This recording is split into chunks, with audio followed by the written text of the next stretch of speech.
इस वीडियो में आपको बताता हूं कि कर्म और उपाय का आपस में कैसा संबंध है, कर्म के बिना उपाय क्यों नहीं लगते। पहला पॉइंट, उपाय आपकी ऊर्जा को शुद्ध करता है लेकिन कर्म आपको सही दिशा देता है। उपाय जैसे कि आपको मिलते हैं मंत्र के द्वारा या किसी देवताओं पे कोई चीज दान करना, तो सिर्फ इससे कुछ नहीं होता। यदि हमें भूख लगी है और हम अपने हाथ से रोटी नहीं खाएंगे तो हमारे मुंह में रोटी अपने आप नहीं आएगी। सेम उसी तरह आपस में लिंक्ड हैं कर्म और उपाय। सेकंड पॉइंट, कर्म है हमारा बीज और खाद पानी है उपाय। हमेशा बीज जितना अच्छा होगा, खाद पानी उतने ही अच्छे रिजल्ट्स दिखाएंगे। हमने बीज तो अच्छा डाला नहीं और ऊपर से खाद और पानी हम अच्छे से दिए जा रहे हैं पर वो काम नहीं आते।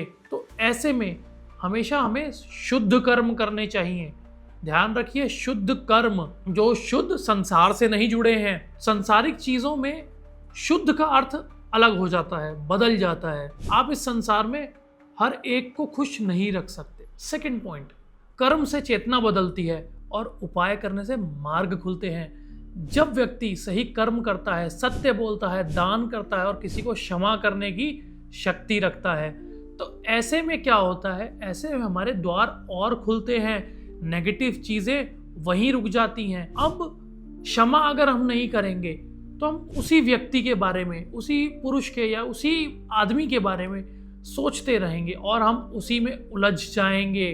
तो ऐसे में इन चीजों से बचें, क्षमा करें और आगे बढ़े। तीसरा पॉइंट, बिना कर्म के उपाय सिर्फ और सिर्फ एक टाइम पास है। बहुत बार लोग उपाय करते हैं लेकिन उसे उसी पुराने व्यवहार की वजह से, गलत आदतों की वजह से, झूठ बोलना, लालच, बात बात पे गुस्सा, चिड़चिड़ा होना, तो सिर्फ और सिर्फ उपाय उसकी ऊपरी सतह पे जम जाता है, जहां की इंसान का मन शुद्ध करने के लिए उपाय दिए जाते हैं परंतु व्यवहार उसका वैसे का वैसा ही रहता है। चौथा पॉइंट, भाग्य कैसे बनता है। भाग्य कर्म और उपाय दोनों को ऐड करने से हमारा भाग्य बनता है। तो उपाय हमें करने हैं, कर्म अच्छे कैसे करने हैं कि यदि हमने किसी को दान दिया तो निस्वार्थ दान दिया, यदि हमने किसी की सहायता करी तो निस्वार्थ सहायता करी, जरूरतमंद का सहारा बन के हम अच्छे कर्म कर सकते हैं। हमने उपाय तो बहुत किए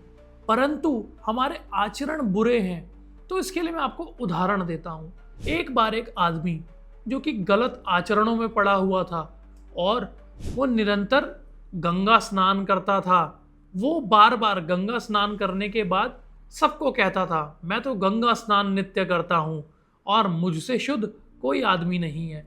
परंतु उसके बाद वो दुराचरणों में पड़ा रहा, बुरे कर्म करता रहा।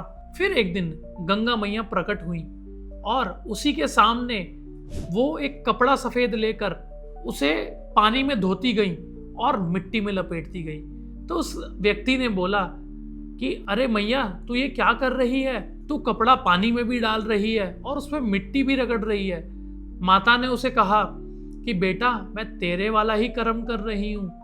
पहले तो मैं तन को, अपने शरीर को शुद्ध कर रहा हूँ पर बाद में दुराचरण करके उसे उतना ही मलिन कर रहा हूँ। तो हमेशा अपने कर्म के साथ साथ उपाय जब आप करेंगे तो आपको परिवर्तन प्रैक्टिकली दिखेगा। अब पॉजिटिव कर्म और क्या होते हैं, किसी की सेवा करना, निस्वार्थ सेवा करना, अपने पितरों के निमित्त श्राद्ध करना।